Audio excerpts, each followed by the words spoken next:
प्रत्येक बदलत्या ऋतूमध्ये सभोवतालच्या वातावरणाशी जुळवून घेताना आपल्या बागेतील रोपांना त्रास होत असतो आणि आपल्याला होणारा हा त्रास आपली ही रोपं पानांद्वारे आपल्याला दाखवून देत असतात.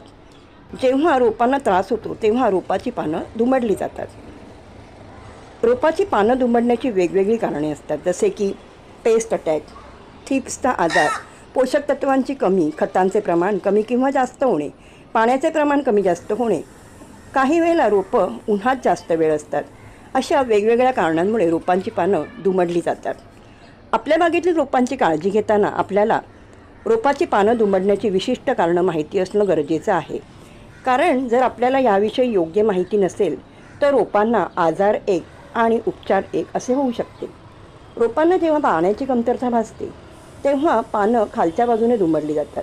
रोपं जर जास्त वेळाला उन्हामध्ये असतील तर बाष्पीभवनाची प्रक्रिया जलद झाल्यामुळे रोपाला पाण्याची कमतरता भासते.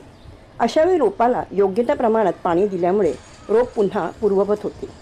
रोपाची पानं वरच्या बाजूने दुमडलेली असतील तर रोपांना सूक्ष्म पोषक तत्वांची आवश्यकता असते.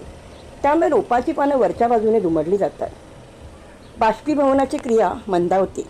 पानांमध्ये असणारे पोषक तत्व पाण्यासोबत डिहायड्रेट न झाल्यामुळे रोपाची पानं वरच्या बाजूने दुमडली जातात. अशावेळी कोणतेही लिक्विड खत रोपाला दिल्याने पोषक तत्वांची कमतरता भरून निघते. जेव्हा रोपाला गरजेपेक्षा जास्त पाणी दिले जाते तेव्हा रोपाची पानं पिवळी पडून दुमडून गळून जातात. अशावेळी माती चांगली 1 ते 1.5 इंच कोरडी झाल्याशिवाय रोपाला पाणी देऊ नये. रोपाची खालच्या बाजूची किंवा मधलीच पानं जर पिवळी पडत असतील तर अशावेळी रोपाला मॅग्नेशियमची कमतरता भासते.